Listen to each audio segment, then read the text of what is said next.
Fala galera, boa tarde. Como que foi o domingão de vocês aí? Domingo diferente, né? Estranho. Ao mesmo tempo, a gente aproveitando tantas coisas que não aproveitava. Então, por aqui, esposa, filhos. Realmente um domingo diferente, mas muito especial. O papo nosso de hoje é com esse cara que é espetacular, maravilhoso, realmente um cara que eu tinha muita vontade de conhecer. Conheci pessoalmente, e realmente é um cara encantador. E é ele que a gente vai bater um papo hoje. Um cara extremamente inteligente, sábio, que vai bater um papinho com a gente aqui hoje. Deixa eu ver se ele já está pronto.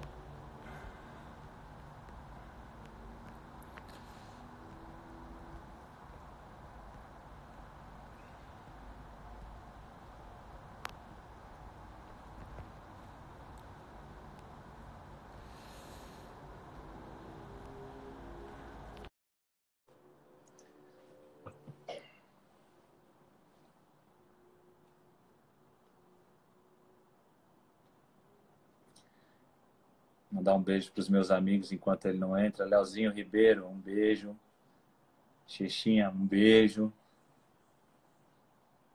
Pessoal de Orlando. Realmente saudade de vocês. A vontade de dar um abraço só aumenta. Então, sintam-se abraçados e quando esse momento passar, aí vai ser um abraço real.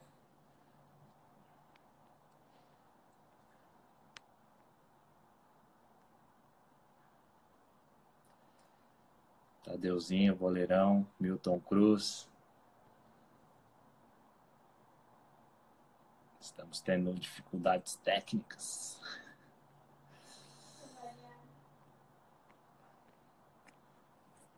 Gente, cadê? Bate lá no Instagram do padre e fala para ele atender.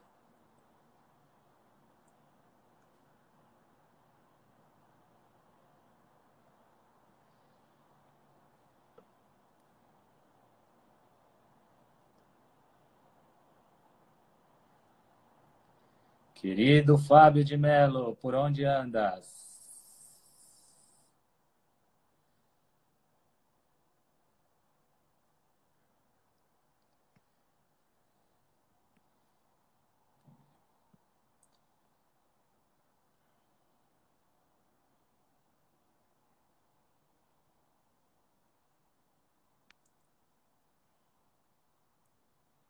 Enquanto isso, vamos mandando.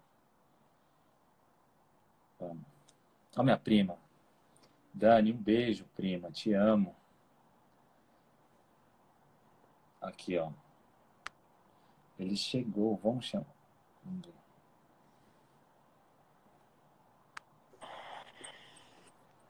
E Aê! aí, rapaz? Eita! Como é que você tá? Que isso? Essa camisa sim, hein? Tô em homenagem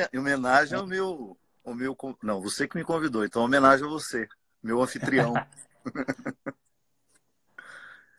Fala, padre, tudo bem? Eu tô bem, meu amigo, e você? Como vai? Tudo ótimo. Um Tudo. prazer estar aqui com você. Muito obrigado pelo convite. Fico muito, muito honrado. Para mim é uma satisfação enorme dividir esse momento com você, com seus seguidores. A oportunidade de falar com tanta gente, com tantas pessoas neste momento em que a nossa comunicação está tão limitada, né? Nós estamos tão impedidos de ir ali, de ir aqui, então só podemos ficar aqui, não tem como. Ó, o Rodrigo tá mandando um beijo, o Rodrigo Branco. Eu queria saber, primeiro, se ele tem solução e essa camisa aí foi presente através do Rodrigo, né? Primeiro que o Rodrigo não tem solução, é por isso que eu gosto dele. Eu geralmente tenho uma tendência a gostar de quem não tem solução. Maravilhoso. Aliás, eu fico padre é para quem não tem solução. E eu tive a oportunidade de conhecer o Flávio Augusto, que é o mentor desse grande time, dessa grande iniciativa aqui em Orlando, através do Rodrigo. O Rodrigo que me levou para conhecê-lo. Então a camisa não foi ele que me deu, porque ele é muito mão de vaca, ele é incapaz de dar alguma coisa a alguém, mas de qualquer forma foi através dele. Ele não, ele é incapaz de dar um presente, mas divulgar, ele divulga, hein, padre? Divulga. Não, é brincadeira. Comigo ele é muito generoso, muito, muito generoso. Aliás, é um amigo que me chegou através de um contato e foi através da Xuxa que nós ficamos amigos. E hoje eu posso dizer que se eu tivesse que fazer a minha última ceia, o Rodrigo estaria entre os 12 convidados. É uma alegria muito grande tê-lo presente na minha vida. RB, olha aí que privilégio, ó. E ele que fez essa conexão também, fez com que a gente se conhecesse pessoalmente. Então, só temos a agradecer. Rodrigo, obrigado pela pessoa maravilhosa que você é. E você, padre, como que você está vivendo esses dias? Que momento, né, que a gente está vivendo?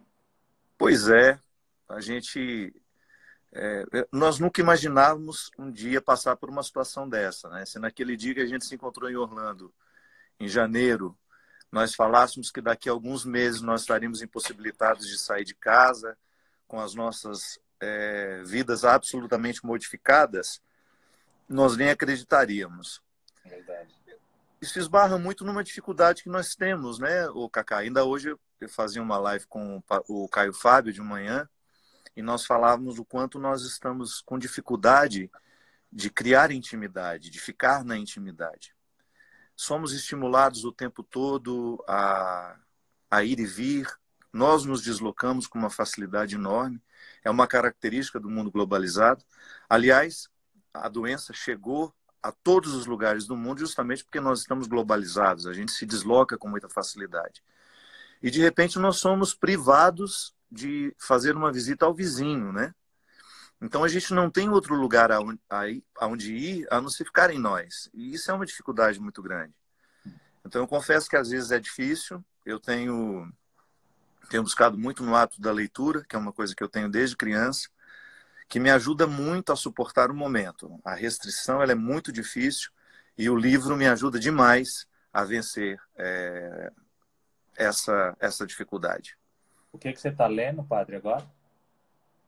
Na verdade, eu comecei em janeiro deste ano um projeto que eu tinha vontade de ler a vida toda, que é a obra magna de Marcel Proust, o francês, escreveu Em Busca do Tempo Perdido. É uma obra que contém 3.000 páginas, são 7 volumes. E é um livro muito difícil, porque é uma linguagem do século XIX, melhor, desculpe, é uma linguagem do início do século XX, então muito, muito denso, um linguajar diferente, um vocabulário muito, muito, muito, muito rico. Então está sendo essa a minha leitura. Eu comecei em janeiro, agora eu já estou no 5º volume. Estou terminando o 5º volume. Você sabe que está sendo muito bom, porque o Proust ele tem uma visão muito rica das pessoas. As personagens dele são muito ricas. E como eu sou muito curioso em relação às questões humanas, é uma oportunidade que eu tenho de ter a visão desse mestre, né? Ainda hoje o Caio falava que a solidão vai nos ensinar que nós temos pessoas fantásticas dentro de casa, escondidas nos livros. E somente a leitura é capaz de fazer isso com a gente, né? Eu me lembro que quando eu era aluno, quando eu comecei a escola, eu não tive pré, eu já entrei na escola no primeiro ano. No primário, né? Como a gente falava. Não sei se ainda fala assim. Mas eu me lembro que a bibliotecária, Dona Conceição, eu me lembro como se fosse hoje.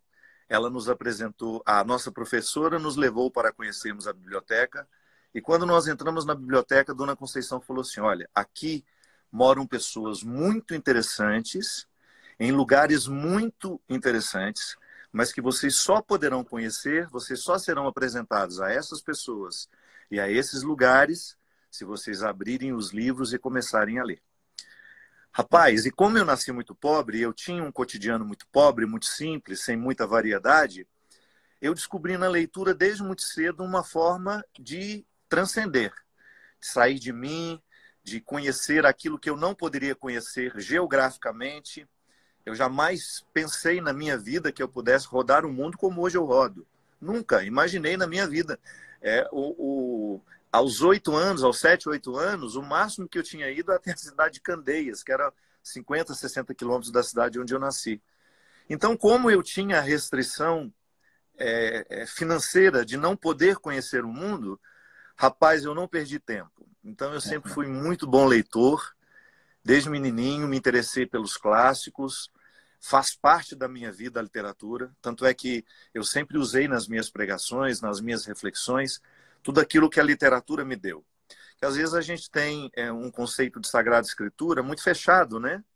Claro, Sagrada Escritura são os livros que estão na Bíblia. A Bíblia é a Sagrada Escritura. Mas a gente não pode esquecer que a vida o tempo todo é sagrada. As pessoas que estão nos relatos bíblicos, elas não eram perfeitas.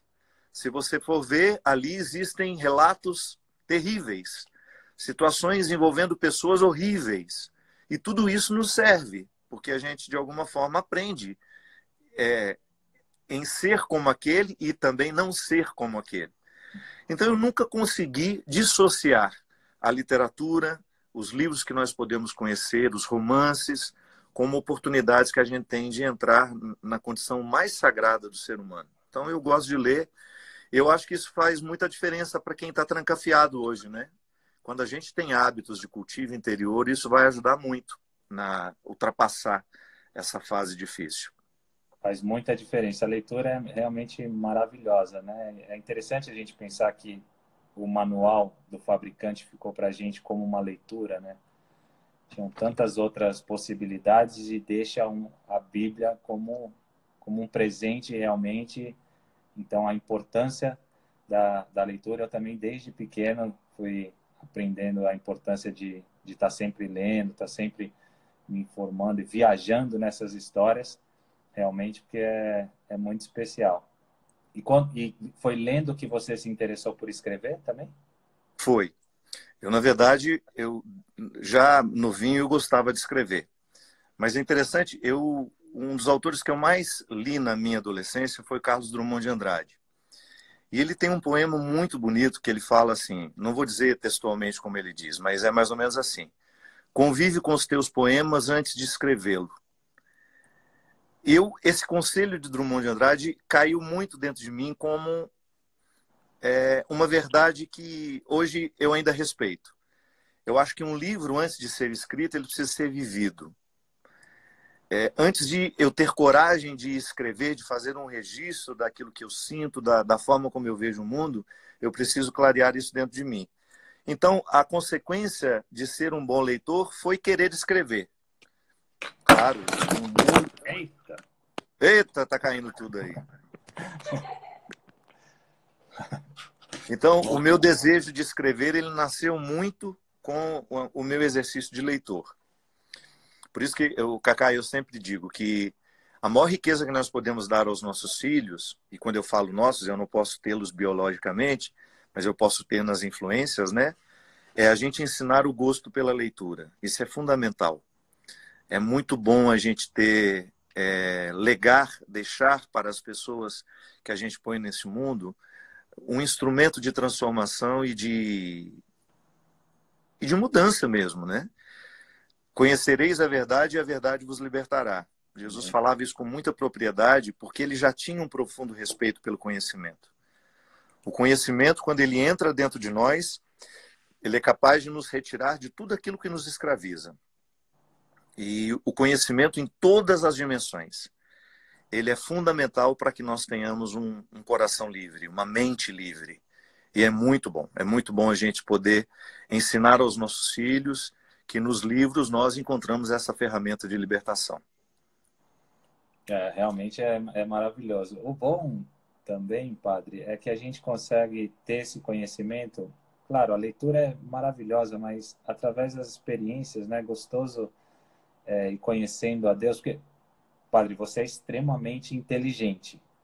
Então, obrigado. A pessoa que olha para você fala, cara, é difícil ter um nível de conhecimento, às vezes inteligência nesse sentido, mas cada vida, né, essa autenticidade das pessoas, de que cada vida é uma história e você pode realmente ter esse conhecimento de Deus através da sua história, é maravilhoso. Claro que é muito inspirador ter todo esse conhecimento. A nossa conversa lá em Orlando de 3 horas foi maravilhosa, e ter realmente uma inspiração, ver a forma que você enxerga, principalmente as coisas relacionadas a Deus, mas saber, né, que as pessoas podem ter toda essa experiência e esse conhecimento através das experiências de vida que elas têm, realmente acho que é maravilhoso, né, Rico? Mesmo porque a literatura, ela é a descrição de uma experiência vivida. Então, quem não sabe escrever, sabe viver.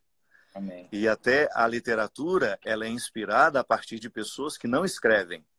As vidas que nós queremos descrever são vidas que não se descrevem por si só. Então, toda vez que um texto literário tem o poder de abranger uma existência, isso é maravilhoso. É maravilhoso. Porque o bom escritor é aquele que observa. É aquele que observa as pessoas vivendo. Você sabe que o curso de teologia, por exemplo, eu me lembro que muitas teorias o curso de teologia me deu. Só que a experiência é junto do povo. É o povo que me ensina. Teologia que não tem cheiro de gente, ela é de gabinete. Ela vai deixar de comunicar, né? Ela vai deixar de comunicar. O padre, o pastor, o líder religioso que vai falar com as pessoas sem misturar a vida das pessoas nas suas teorias, ninguém vai parar para ouvir. As pessoas têm muita sede de ouvir uma palavra que esteja de acordo com aquilo que elas estejam vivendo. Para mim, a maior satisfação, por exemplo, eu tenho um programa de televisão na TV Canção Nova. Quando o programa termina, quando eu vou acompanhar um pouco as redes sociais, a repercussão de como foi, a minha maior satisfação, Cacá, é a pessoa dizer assim, padre, hoje o senhor falou para mim. Ah, que bom. Foi por isso que eu saí de casa. Eu não queria falar com a poltrona. E o bom é quando a minha verdade também está na comunicação, né? Eu não vou ali para fazer uma teoria sobre a vida. Não, eu vou falar com as pessoas a partir das dificuldades que eu enfrento. Eu também tenho as minhas lutas, eu também tenho as minhas dificuldades. E todo mundo que vai me ouvir, de alguma forma, precisa perceber que eu estou falando de mim para atingi-las, para tocá-las. Porque senão fica parecendo que a gente tem uma mágica, né? Uma resposta mágica para os problemas, para as situações, o que não é verdade. O que nos prepara é a vida. A teoria ela é importante para nos ajudar a definir as coisas. Como a gente falava, a verdade nos liberta. Sim, quando eu tomo conhecimento a partir de um conceito, seja ele filosófico, seja ele teológico, psicológico, a partir daquilo que a ciência estabeleceu, quando eu falo daquilo com alguém que está sofrendo porque não entende que boa parte dos nossos sofrimentos é justamente falta de entendimento, é impressionante como uma realidade psíquica que nos domina, que nos faz mal, perde o seu poder quando a gente passa a entender. O que é o trauma? É uma realidade que me machucou no momento em que eu não sabia entender. Por isso que uma criança é tão fácil de ser traumatizada. Nós traumatizamos muito as nossas crianças porque nós derramamos sobre elas situações que elas não entendem. Elas não têm ainda o filtro da razão que nós temos para poder identificar, olha, isso aqui eu guardo, isso aqui eu não guardo. Não, a criança ela guarda tudo. Ela não sabe identificar essa palavra do meu pai, por mais dura que seja, eu não mereço ouvir agora. Não, ela vai guardar. Então nós traumatizamos muito os nossos filhos e chega um momento que eles precisam entender por que aquela agressividade é tão presente no adulto. É uma criança que não foi curada, é uma criança que às vezes foi maltratada demais, foi machucada demais. Quantas vezes nós identificamos que as agressividades do adulto hoje não são nem responsabilidades dele do ponto de vista psíquico. Se ele fosse livre, talvez ele não escolhesse ser agressivo como ele é. Mas ele não é livre porque há uma realidade que está traumatizada no profundo do inconsciente que acaba ditando uma regra para ele. Reaja da mesma maneira como reagiram com você. Cacá, eu sempre tive muita dificuldade. Eu já trabalhei com pastoral carcerária, por exemplo. Tive a oportunidade de estar nos presídios, de conhecer situações muito difíceis. E até amigos meus que trabalharam muito mais do que eu me contavam, olha, às vezes eu sento para conversar com um criminoso, com um assassino, e eu não sei quem foi que matou. Porque, na verdade, aquela pessoa é tão machucada pela vida, ela é tão... foi tão espezinhada, tão sem alicerce aquela infância que ela não teve outro recurso a não ser crescer agressiva, crescer. Claro, não estou justificando. Estou apenas dizendo que quando nós olhamos para uma pessoa, aquilo que nós enxergamos dela é muito pouco para a gente poder dizer que sabe quem é aquela pessoa. Ela é muito mais, meu amigo. Ela é um contexto, uma história que já passou, mas que está presente no coração dela e na mente, atuando e ditando atitudes hoje. Então, às vezes, digamos que eu seja uma pessoa difícil de convivência. Tá, mas por que eu sou tão difícil? Porque eu não tive a experiência do autoconhecimento, ou porque eu não tive não tive a oportunidade de passar por um processo terapêutico, eu vou ser difícil a vida inteira. E eu não vou ter acesso à oportunidade de deixar de ser uma pessoa tão difícil. Ou até mesmo de amenizar um pouco das daquilo que na minha personalidade é tão nocivo para o outro. Então, quando a gente conhece, quando a gente tem a oportunidade de mergulhar no mistério que a gente seja porque um psicólogo me auxiliou, ou porque eu fiz uma terapia de graça com meu amigo, batendo uma boa conversa com ele, um bom papo, né? Eu digo que o melhor Rivotril é amigo. É a melhor forma que a gente tem de ficar em paz, acalmados. Então, a gente vai tendo a oportunidade de viver essa experiência que vai nos fazendo cada vez mais conscientes de quem nós somos. E é tão Cacá, vou difícil... ver se eu acendo uma luz aqui, daqui a pouco eu estou no escuro. Lurdinho, pede para ver se ele consegue acender essa luz aqui. Mas você ainda está me vendo aí, não está? Estamos. Tá. Ouvindo principalmente, então maravilhoso. Mas a experiência do autoconhecimento é uma boa oportunidade que nós temos nessa quarentena, né? A gente está tendo de conviver mais com a gente, eu sei que não é fácil. Nem todo mundo tem a graça de ter uma ambiência afetiva bacana. Nem todo mundo tem a graça de ficar nessa quarentena numa relação interessante, com pessoas que de fato estejam comprometidas com o seu crescimento, mas é uma oportunidade única que a gente tem de chegar um pouco mais perto de nós. Sabe, eu acho que eu sempre admiro em Jesus essa capacidade que ele tinha. Você pode observar que em todos os grandes encontros que Jesus realiza, ele sempre faz com que a pessoa aproxime-se de si.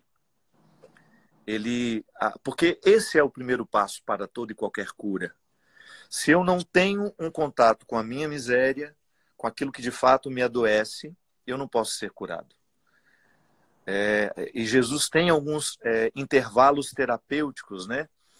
Por exemplo, quando ele pergunta ao Bartimeu, o cego que estava à beira do caminho, Bartimeu, o que queres que eu te faça? Oh, meu Deus, é claro que Jesus sabia que ele queria ser curado. Mas a gente sabe que Bartimeu vivia numa indigência que ia muito além da cegueira. Bartimeu estava à beira do caminho durante a sua vida inteira. Ele nunca foi o destino de ninguém. Ele sempre esteve à beira do caminho. E Jesus só o percebeu porque Jesus não procurava o que estavam pelo caminho. Jesus tinha uma capacidade enorme de perceber quem estava à beira do caminho. Jerusalém, quem já teve a oportunidade de ir, a cidade era toda murada. E hoje, aquelas muralhas nos recordam que a escória da humanidade ficava de fora. Os leprosos, os doentes, os que não podiam frequentar o templo, era ali que Jesus andava. Era ali que Jesus fazia amigos. Então, a capacidade que Jesus tinha de perceber a necessidade das pessoas era enorme. Então, esses intervalos terapêuticos entre a sua palavra e a cura era sempre para permitir que aquela pessoa ficasse em si. Bartimeu, o que queres que eu te faça? Sabendo Jesus que Bartimeu tinha muitas indigências a serem curadas, certamente Bartimeu tinha um espírito de vítima, porque aquela vida horrorosa que ele tinha deve ter criado dentro dele um vitimismo que é muito próprio de quem não sabe reconciliar-se com aquelas misérias que tem. Bartimeu devia ser um homem rancoroso, porque estava o tempo todo recebendo o desprezo das pessoas. E Jesus sabia que a cura da cegueira era apenas um detalhe das muitas outras curas que Bartimeu precisava viver. Outro momento... Desculpa, só para eu terminar. Outro momento que eu acho bonito, que tem um intervalo terapêutico também, é o encontro de Jesus com a samaritana não, com aquela mulher que ia ser apedrejada. Ele poderia muito bem ter chegado e resolvido logo a situação. Mas você observa que há muitos diálogos ali, até Jesus dizer a ela: mulher, levanta daí, vai embora, vai viver a sua vida, assuma uma nova forma de ser. Que para aquela mulher era importante, para Jesus não. Madalena precisava ser confrontada não com aquela sociedade que queria apedrejá-la. Madalena precisava ser confrontada com quem? Com ela. Ela precisava chegar à conclusão que aquela vida que ela estava escolhendo viver não lhe fazia feliz. Era ela que precisava chegar à conclusão de que muitos homens deitavam na sua cama, que aquela vida de prostituição não estava edificando-a emocionalmente falando. Não era Jesus que ia dizer isso. Nem tampouco era a multidão, porque aquela multidão era raivosa. Uma multidão raivosa não tem acesso ao nosso coração para provocar-nos coisas boas. Quando nós estamos diante de uma multidão raivosa, de pessoas raivosas, elas só despertam o que a gente tem de pior. Dificilmente você vai conseguir ser generoso com você quando um monte de gente te acusa. Você tende a receber aquela acusação e responder de uma forma agressiva.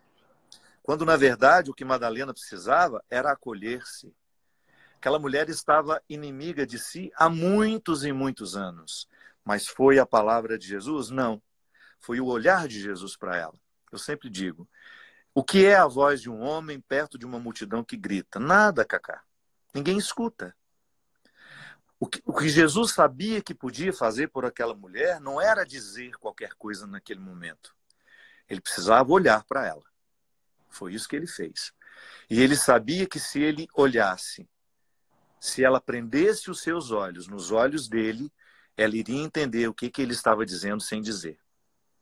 Eu acho muito interessante porque ali a gente tem uma aula de semiótica, né, de comunicação. Eu costumo dizer sempre, você pode dizer assim, padre, eu não entendi o que você me disse. Porque eu posso lhe enrolar com as minhas palavras, eu posso falar difícil, eu posso negligenciar com a minha linguagem, eu posso lhe envolver numa trama mentirosa. Mas você jamais vai poder me dizer que não entendeu a forma como eu olhei para você. O nosso olhar é a comunicação mais sincera que nós podemos ter na vida. Então, quando eu olho para alguém, ou eu acolho ou eu rejeito. Eu, como padre, às vezes as pessoas têm a ilusão de que eu faço discurso em cima do púlpito, né? Tudo bem, mas os meus discursos são silenciosos o tempo todo quando eu passo pelas pessoas. A maneira como eu olho para as pessoas é que diz muito sobre mim. Diz muito sobre o evangelho que eu acredito, sobre esse Deus que mudou a minha vida e que eu quero que mude a vida do outro também. Quando eu olho para alguém, se eu permitir que os meus preconceitos estejam nos meus olhos, eu não vou encontrar aquela pessoa, mas eu vou encontrar quem eu imagino que ela seja. Quando o meu preconceito está grudado no meu olhar, dificilmente eu vou ter condições de olhar com verdade para alguém. E Jesus sabia viver isso. Jesus sabia fazer de uma forma que o olhar dele desmentia tudo. E aquele olhar, em vez de condenar como fazia aquela multidão, ele provocou naquela mulher uma profunda reflexão. Ela começou a pensar na vida que ela vivia, nas escolhas que ela tinha feito até aquele momento e que haviam construído aquele tribunal. Aquela mulher não foi julgada da noite para o dia naquela condenação. Foram escolhas que, infelizmente, ela foi fazendo sem perceber. Claro, os hipócritas que estavam ali do lado, que certamente já tinham deitado na cama com ela, ajudaram-na a construir aquele tribunal. Mas a hipocrisia não permitia dizer. A hipocrisia não permitia que ninguém se levantasse favorável a ela e dissesse, não faz sentido nós matarmos essa mulher porque nós também erramos. Erramos de formas diferentes e às vezes erramos junto com ela, quando nós deixamos as nossas mulheres em casa e nós somos a casa de prostituição onde ela atendia. Naquele momento, ela não tinha como ouvir ninguém. Ela só prestou atenção no olhar de Jesus e foi ele que salvou. Foi ele que a encorajou para que ela se levantasse, para que no momento que ela se levantasse, a multidão se calasse e aquela multidão indignada pudesse pensar, o que essa mulher está fazendo em pé? Ela já estava agachada, pronta para receber a condenação. Mas o olhar de Jesus foi suficientemente forte, comunicante, determinante para que aquela mulher pudesse fazer uma revisão. Então, esse intervalo terapêutico foi o momento da cura. O que Jesus fez por ela, e tanto é que nós podemos dizer que ela se tornou a grande discípula de Jesus, foi ela que testemunhou a ressurreição, foi ela que testemunhou momentos importantíssimos. Claro, existem controvérsias se era esta aquela mulher, se esta é aquela mulher que depois ficou ao pé do Calvário, não importa. Eu gosto de entender que é, pelo simbolismo que isso tem dentro do Evangelho. Primeiro, a força da mulher. É a mulher a primeira que vê que o túmulo está vazio. É a mulher que dá conta de ficar no Calvário. Padre, então, aquela uma... Desculpa te cortar, só para explicar um pouquinho, como que a mulher era vista nessa época? Não só Maria Madalena, mas a mulher em si era vista como um ser humano de segunda grandeza, né? Até aquelas que tinham o direito na participação no templo, elas eram consideradas como sujeitas às vontades de seus maridos. Tanto é que nós temos muitos textos bíblicos que, se não são lidos a partir de uma nova hermenêutica, de uma nova compreensão que nos chegou pela própria evolução, de nós entendermos que homens e mulheres somos todos iguais diante de Deus, nós podemos ser diferentes em responsabilidades, mas não em valor. Tanto é que se nós não reconsiderarmos e não aplicarmos uma nova hermenêutica, a gente tem textos bíblicos que justificam o desprezo pelas mulheres. E eu, pessoalmente, lamento que nós ainda não tenhamos evoluído suficientemente para que a mulher tenha, dentro das nossas igrejas, o protagonismo que tiveram no tempo de Jesus. Só cortando aqui de novo. Hermenêutica é a interpretação daquela passagem para os dias atuais, correto? Hermenêutica, Hermes seria a... Explicar de maneira simples. Hermes era o deus do Olimpo, que conhecendo o segredo dos deuses, interpretou e contou para os homens. Então ficou sendo a ciência da interpretação. Toda vez que nós falamos hermenêutica, nós estamos falando de uma capacidade de, a partir de argumentos, de uma técnica que nos ajuda a entender os textos. Isso é ciência.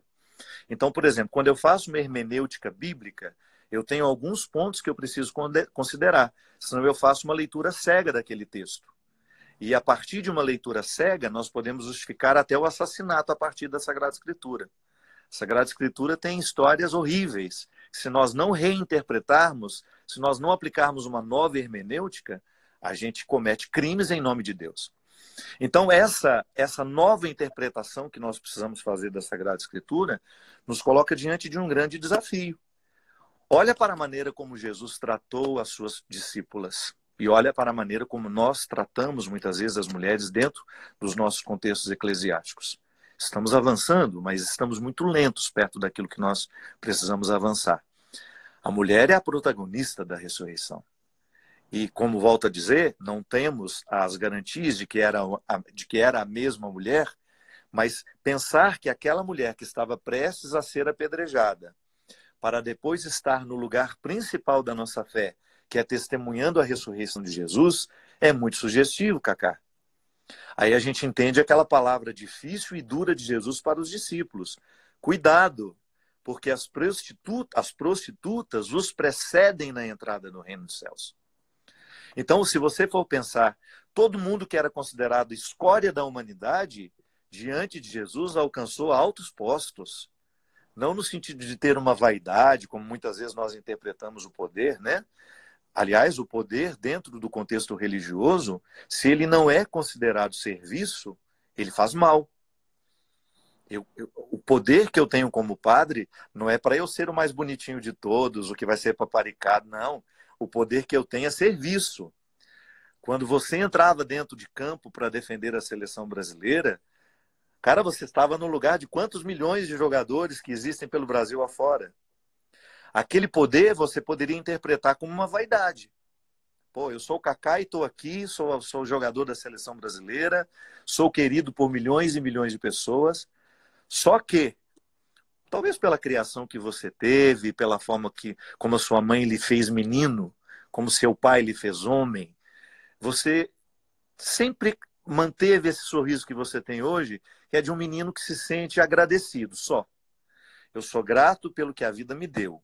E eu estou aqui para desempenhar bem o papel e a responsabilidade que eu tenho de representar o Brasil nessa partida. Se você interpretasse em algum momento, Cacá, como uma vaidade, vocês perderiam em você. Dentro do contexto religioso, isso é ainda mais sério. Porque onde há poder, há paparicação. E onde há paparicação, onde há essa bajulação, há uma enorme possibilidade das pessoas se perderem de si mesmas. Porque nada pode nos estragar mais do que quando somos bajulados. Nós precisamos de pessoas que nos coloquem no eixo, que nos coloquem na verdade. As celebridades, as pessoas que ganham o mundo, todas elas precisam de alguém que faça o contraponto, que jogue na realidade, que lembre quem ela é, de onde ela saiu, porque senão a gente se transforma em pessoas insuportáveis. Você e teve Jesus, essa pessoa? Como? Você teve essa pessoa que te cortava as asinhas, vamos dizer assim, no momento que você achava que... Tô olhando aqui para ela. Tá. Ah, meu amigo, eu nunca desprezei os velhos amigos. Eu, mesmo o mundo tendo me dado a oportunidade de ir a muitos lugares, graças a Deus, as pessoas que frequentam a minha casa são as mesmas. As pessoas que eu quero perto de mim continuam as mesmas. São aquelas que me viram crescer, são aquelas que me viram não sendo nada e de repente a vida me dando tantas oportunidades. É para casa que eu volto e é com essas pessoas que eu preciso estar para eu não esquecer quem eu sou. Limpar o banheiro quando ele está sujo, passar uma vassoura, fazer o serviço que eu sei que eu posso fazer, mesmo que alguém faça por mim. Porque, volto a dizer, essa instância do poder religioso, ela é muito perniciosa. Ela é perigosíssima, Cacá. Porque ela pode nos transformar no oposto do que a gente deve ser. Você já imaginou uma liderança religiosa vaidosa do poder que tem? Uma liderança religiosa que compreende o poder que tem como uma oportunidade de extorquir outras pessoas, de enganar outras pessoas, de usar essas pessoas de acordo com as suas necessidades? Isso é monstruoso, meu amigo. E também não é sem motivo que Jesus disse, olha, se por acaso, ele olhando nos olhos dos discípulos, ele disse, se por acaso, ele apontando para o povo, se um dia vocês disserem qualquer coisa que possa fazer se perder essa gente, é melhor que vocês amarrem uma pedra de moinho no pescoço e que vocês se joguem no fundo do mar. Ele está fazendo um alerta à gravidade que é quando nós, líderes religiosos, começamos a impor às pessoas uma forma perniciosa de viver o nosso poder. E é lamentável que tantas vezes o poder religioso tenha sido considerado por muitos como uma forma de prevalecer sobre os outros ou de ganhar vantagens. Porque é assim, você sabe, você desfruta da fama. Você sabe que onde você chega as pessoas querem te cortejar. É uma forma que elas têm de demonstrar o carinho. Mas quando se trata de um poder religioso e isso acontece, nós temos o risco de nos transformar no oposto do que nós devemos ser, né? Que é uma anulação, uma declaração de inutilidade da responsabilidade que eu assumi. Eu, como padre, o que as pessoas esperam de mim é que eu faça com que elas se aproximem cada vez mais do Senhor. Essa é a minha missão. Eu não quero que elas se prendam a mim. Eu não quero que elas fiquem presas em mim. Eu quero que elas fiquem cada vez mais livres diante de Deus, a ponto de elas um dia chegarem a dizer: o Padre Fábio foi importantíssimo na minha caminhada, mas hoje ele não me serve mais. Eu já preciso de mais pessoas, de outras pessoas. Porque a minha passagem pela vida das pessoas, ela é relativa. Mas só Deus é definitivo. E eu preciso passar. Eu não posso ser definitivo na vida de ninguém. Claro que emocionalmente eu quero ter vínculos definitivos. Mas eu não posso ter a pretensão de que eu vou ser o padre que falará sempre com aquela pessoa. Quantas vezes eu encontro, padre, eu te ouvi tanto na minha adolescência, foi tão importante para mim naquela época. Pode ser que ela esteja me dizendo, foi importante naquela época, mas hoje eu não escuto mais o senhor, estou escutando outro. E eu nem pergunto para não ficar decepcionado, para não ficar vaidoso. Porque talvez eu tenha lá no fundo um desejo de ser eterno na vida das pessoas. Mas é errado da minha parte. Se eu alimentar essa vaidade, eu estou errando contra o princípio que me faz estar aqui. Eu quero anunciar o evangelho, quero ser um portador dessa boa notícia. Eu quero que a palavra de Jesus chegue ao seu coração da mesma forma como ela chegou no meu, que foi exatamente igual no coração de Maria Madalena. Jesus, eu não entrei pela porta da frente, eu nunca fui o mais acreditado, eu nunca fui aquele que dava bom exemplo, eu nunca fui o seminarista maravilhoso, nunca fui, nunca fui. Então eu não tenho a pretensão de querer falar com as pessoas perfeitas, porque eu não sou perfeito. Quando Deus me encontrou, quando Deus me quis para Ele, quando Deus me quis no rebanho dele, fazendo esse trabalho que eu faço, é porque Ele interpretou na minha miséria uma oportunidade. Ele descobriu, olha, esse rapazinho ali é defeituoso, mas ele pode fazer alguma coisa de bom. E eu tô aqui. Isso é legal, porque fica muito claro. Ó, eu vou só chegar para cá, porque começou a chover e a chuva tá pegando a minha mesa aqui, tá? Que eu tô na rua, eu tô de fora. Só um minutinho. Vai.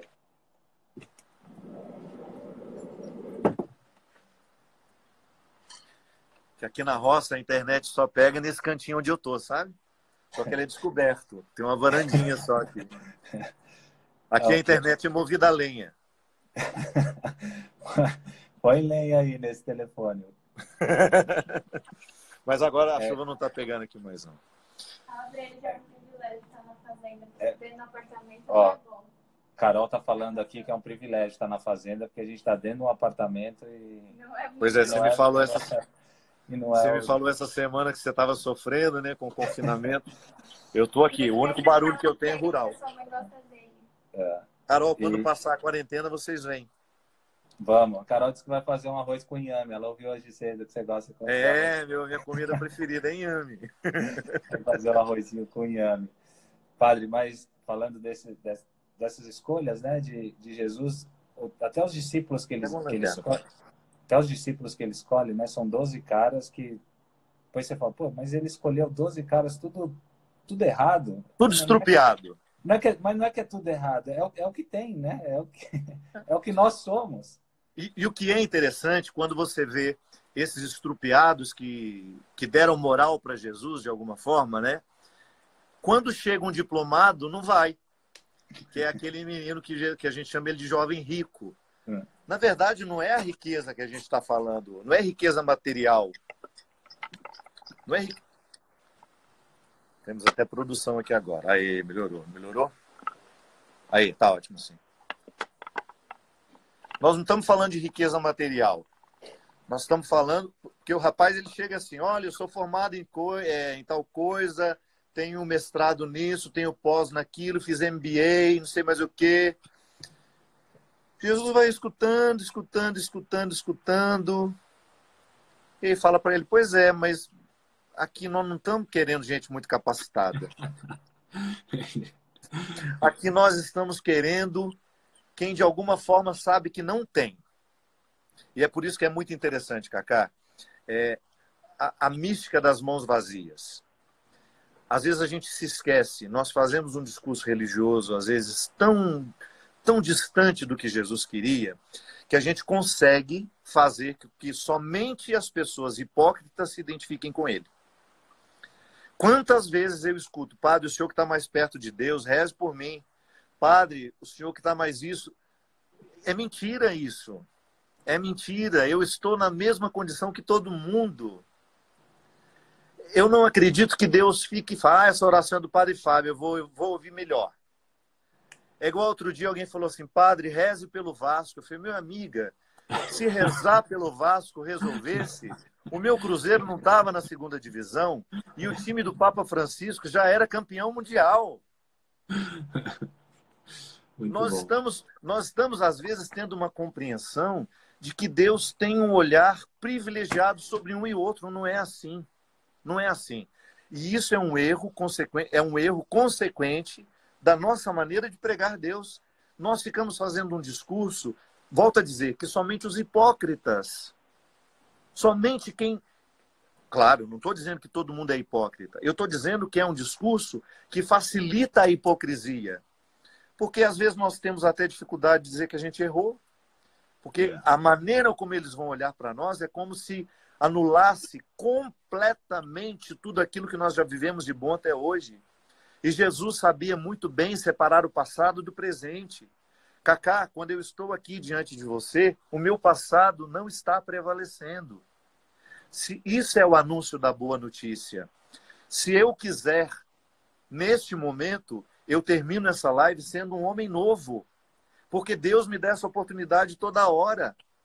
Ele não está em nenhum momento voltando atrás na decisão dele de me amar, de me querer bem, de continuar me escolhendo.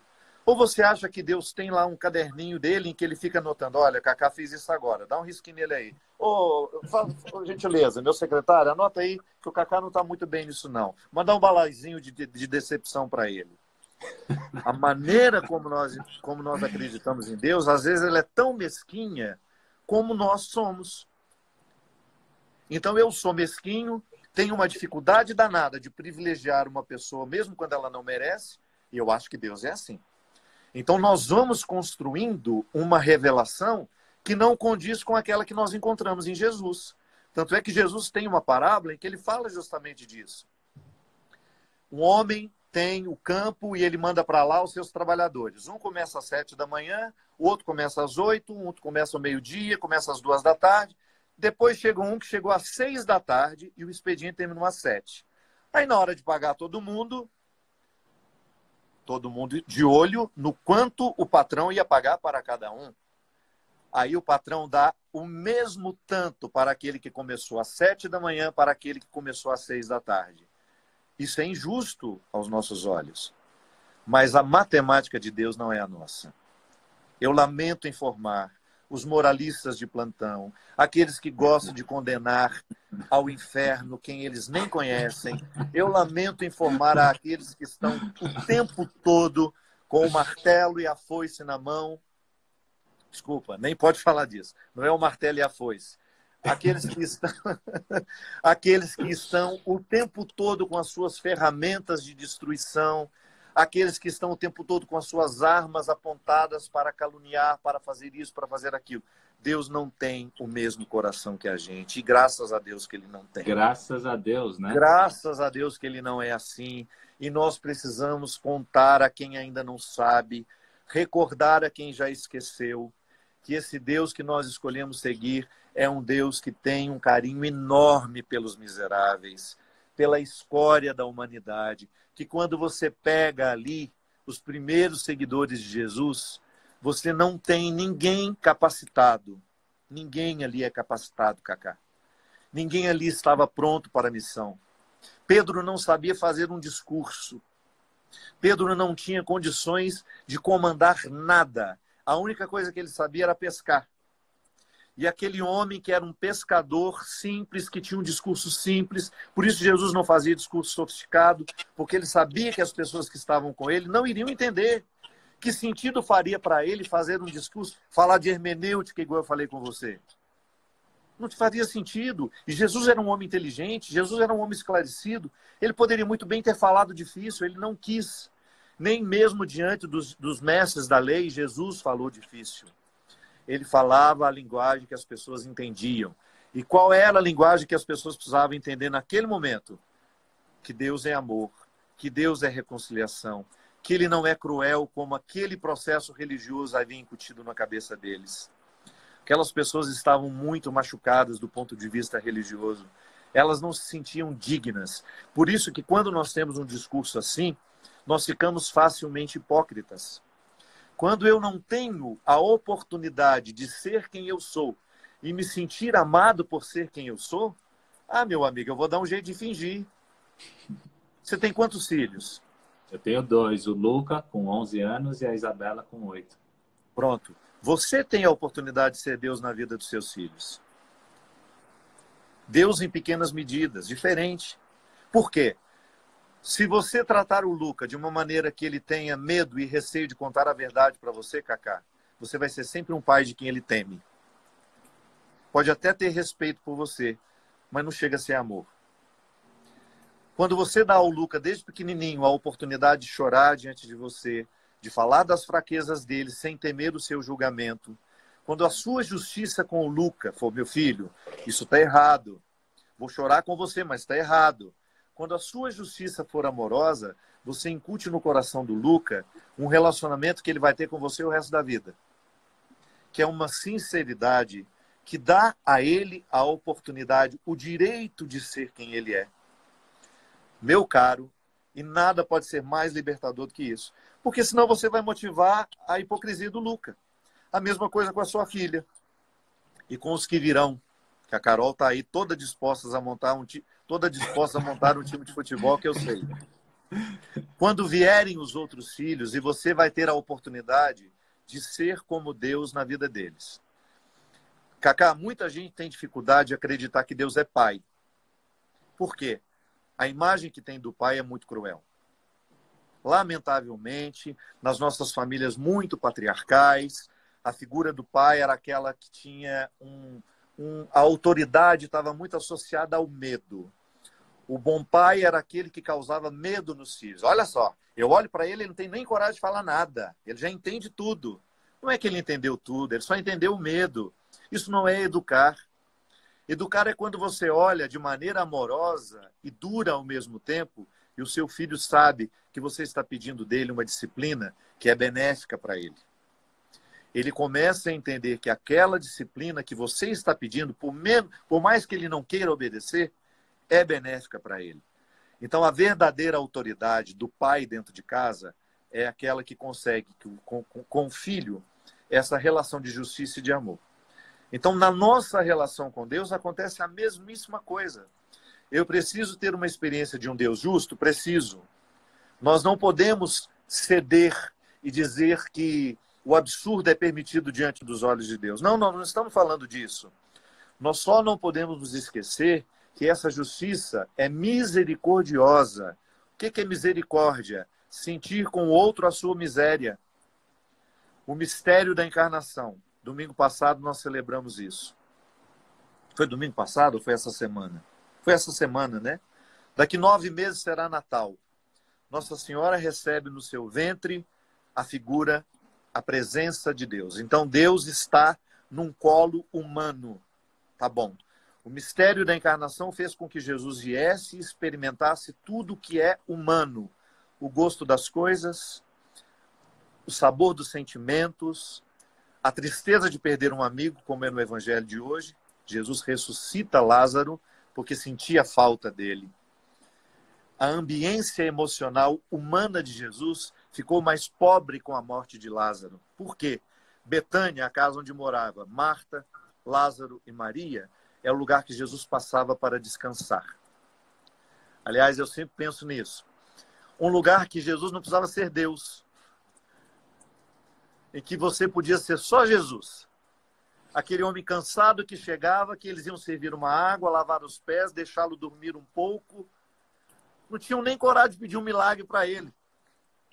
Sabe aquela casa em que você é só o Kaká? Não é o jogador de futebol famoso? Que ninguém pede para tirar uma foto com você, que ninguém te pede um favor, que ninguém lhe pede uma indicação. Não. Você é só você. Assim era Jesus na casa de Lázaro, Maria e Marta.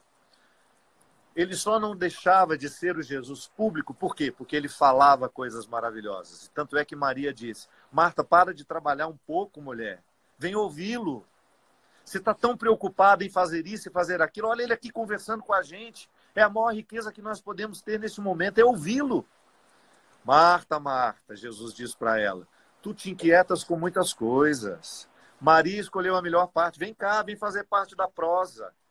Era o único momento que Jesus era Deus para aquelas pessoas. No mais, ele era um Jesus de convivência. E Jesus sentiu tanto a morte de Lázaro que ele ressuscitou o amigo dele. Ainda hoje eu pregava sobre isso para as 2 pessoas que participaram da minha missa. Eu falava, gente, a ressurreição de Lázaro nos recorda o quanto Betânia era importante para o coração de Jesus. Betânia era o lugar que Jesus era gente.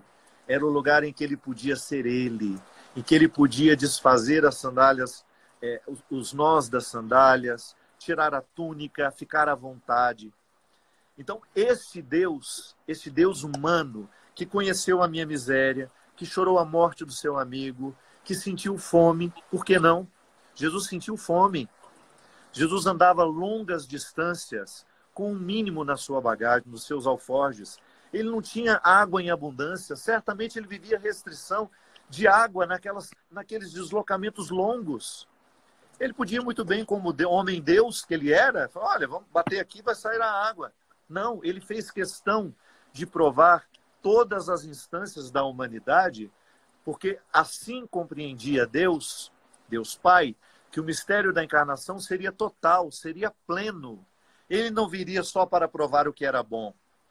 Tanto é que ele morre assim, condenado da pior forma, condenado de forma brutal, condenado de forma injusta, cruel. Mas por quê? O projeto de Deus para o seu Filho era que ele trouxesse a eternidade para nós e, ao mesmo tempo, ele comunicasse a Deus como era ser um de nós. O mistério da encarnação, por essa passagem de Jesus, os 33 anos de Jesus, ele leva a Deus tudo aquilo que nós somos. Então, certamente, convivendo com aqueles miseráveis, Cacá, ele levou as informações mais preciosas sobre nós para Deus. Por isso que eu não tenho medo de Deus. Por pior que seja o meu pecado, por mais vergonhosa que seja a minha situação, eu sempre vou ter coragem de olhar nos olhos dele e dizer, sim, eu fiz isso. Porque eu sei que o olhar dele para mim é como daquele pai que conseguiu autoridade sobre o filho. É uma autoridade amorosa. Então é por isso que eu me curo todos os dias. Eu morro todo dia e eu ressuscito todo dia. Porque eu sei que Deus me dá essa liberdade de ser diante dele só aquilo que eu posso ser. Eu não tenho que inventar ninguém para ele amar. Ele me ama como eu sou. E aí você vai para a fazenda, fica aí escondido e fazendo o seu processo de autoconhecimento com Deus. Na minha fazenda não, que na verdade aqui é minha casa, né? Eu moro na roça. E é bom morar aqui. É bom morar aqui porque eu fico muito próximo da natureza, que eu gosto demais. Fico próximo da minha verdade. Como eu dizia para você, hoje é um luxo a gente viver próximo da verdade. As pessoas estão muito distanciadas das suas verdades. Tem sido muito comum as pessoas ficarem convivendo com a mentira o tempo todo, em ambientes falseados, em ambientes montados, construídos, cenográficos. Tem gente que vive eternamente num Projac, né? Numa casa que parece casa, numa igreja que parece igreja, numa praça que parece praça, mas se você cutucar, é tudo fake, é tudo de mentira. E aqui eu tenho a graça de ficar muito próximo da minha verdade. Tenho mentiras também? Tenho. Não consigo me livrar delas o tempo todo. Às vezes eu amanheço mentiroso e vou dormir mentiroso. Mas eu sei que a minha verdade está aqui. Eu só não convivo com ela se eu não quiser. A live corta com 1 hora. Vai dar 1 hora aqui, ela vai cortar, eu te chamo de novo para a gente continuar com esse papo. Pode ser. E os nossos 40.600.000 seguidores aí, voltem com a gente, por favor, não nos deixem sós. Não nos abandone. Todo mundo aqui encantado em ouvir. Obrigado. Eu que estou muito feliz. Maravilhoso. Obrigado por compartilhar esse conhecimento. Eu que agradeço. Essa teoria. Enfim, vai cair aqui e eu já te chamo aí. Já vamos desligar então, para voltar então logo. Vai. Vamos lá. Vamos voltar, hein, gente? Calma aí.